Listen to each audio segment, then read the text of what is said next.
one thing I wanted to ask both of you is, yes, FSG's at fault, and yes, Klopp's at fault as well. If this season doesn't work, if we don't get top four, where do you see Jurgen Klopp ending up? Do you think this is the end of this, like at Dortmund? Do you think he walks away at the end of the season if it doesn't work out? Or do you think FSG maybe go, we might take a risk here, but let's be ruthless, like we all want the club to be ruthless and go, right, thanks for the help, but we think we're going to go in a different direction? Where do you think, if this season doesn't work out, do you think FSG and that sort of club, and do you think Jurgen might walk away? Kev, where do you see that? I'm a bit in the middle. I can't see Klopp walking away, and it'll be an absolute ridiculous idea if he goes, if we don't get top four. I think when you look at Dortmund, they sacked Klopp and then turned around and said, you know what, we should have kept hold of the manager and got rid of the players.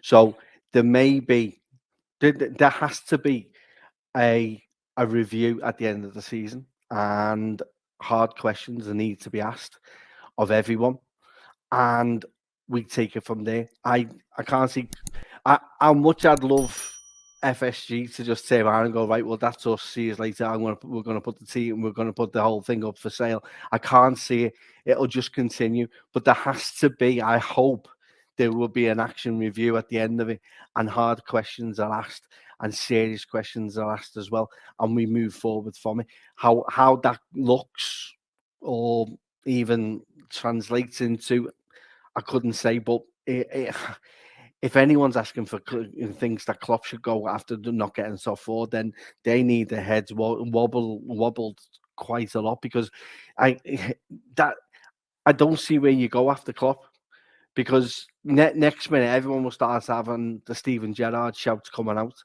Then, which I don't think we should do. We're at a stage now where only the best is good enough, and for me, as I've mentioned in our WhatsApp group, that's Nagelsmann for me at Bayern, and I can't see him going or leaving anytime soon.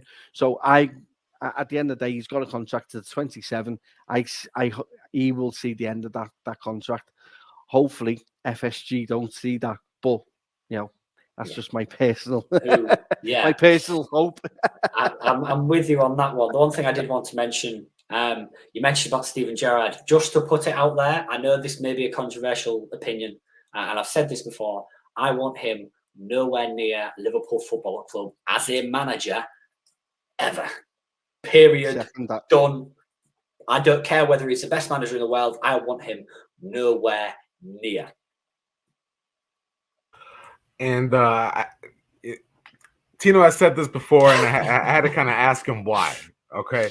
And the reason why Tino says this, because he sees Steven Gerrard as family. And unfortunately, bashing family isn't the best thing or the most desired thing we want to do. So it comes from a place of love before Tino starts getting a bunch of hate comments or hate tweets there, okay? He loves Steven Gerrard. He doesn't want to have to bash him as a manager there. I'm glad to see I'm not the only one. I'm genuinely glad to see I'm not the only one. Man, it's just this season.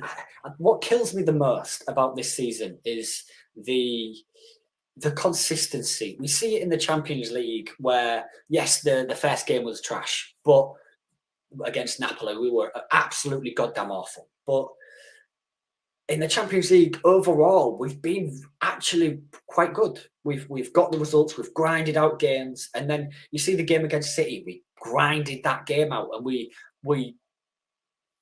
You look at that game and you go after it and you think, wow, like we're back in it. This is the start of the season. We're gonna keep going. We're gonna kick on from here, and then we just fall off a cliff and get outran by two sides who are basically going to get relegated this season, which is the most frustrating thing. The thing that kills me the most is the lack of desire. The performances frustrate me, because like I could understand if we gave it our all and we got outplayed at the end of the day, and you get absolutely battered by a team, but you still dominate, you still try, and you still give it your all. But it seems like we don't care. It seems like we just can't be bothered, and getting outrun by two teams who are basically going to get relegated at the end of the season simply isn't good enough. Simply isn't good enough. Yeah, certainly, and that's what kind of got me a little upset this morning is taking a look at that Premier League table and adding in those 6 points that I thought we would have gotten these past 2 weekends. We would have been just 2 points off the pace for that 4th spot, and what a shame. What an opportunity lost. But I think it goes back to that point where we're short on players, and these players can't put in those performances three nights a week. Unfortunately, I think that's where we kind of fallen short. And final verdict here before we call it before we wrap it up and get on with the rest of our days. Who should we? Yeah, Kev, I'll support you. Who again? Who holds the majority of the blame as far as our performances this season? Klopp or FSG? Final verdict. Tino. God. One or the other. You can't meet in the middle there. Jurgen Klopp. I know that's not going to be a popular answer, but yes, financially in the transfer market hasn't been, the money might potentially not have been there, but for me, it's down to Jurgen Klopp. It has to be. The majority this season, in terms of performances, is Jurgen Klopp. Whether he was backed in the transfer window or not, at the end of the transfer window, Jurgen said he was happy with his squad, and he was happy that this squad was good enough to get us through to the end. And he left it too late to decide and to realise that tactically we were being outplayed.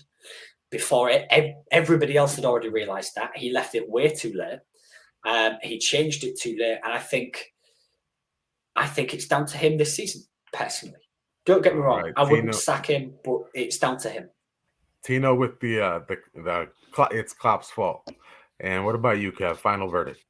I'm going to stick with who I've said at the start, which is FSG. Majority slightly ahead of Klopp. I agree wholeheartedly with what Tino said about Klopp. But I think the full Manchester has to fall down at FSG's door for not providing the lack of funding. If that funding would have been there, we could have had the money to spend. We are on a tightrope, and you look at the top 4. On the average, we're not even close. We're even in the top 5 leagues. I think we're way down on our spending, and that shows in this team. This team has stagnated far too long, and they are living off this team for the past 3 to 4 years, and nothing has been refreshed because the funding hasn't been there for it to be done. And we get these excuses every time. Oh, well, we've delivered a training centre. We've now redeveloped Anfield. Well, that's great, but fans want to see players being signed. Players want to be at that club. We're at a level now where we are on the elite table.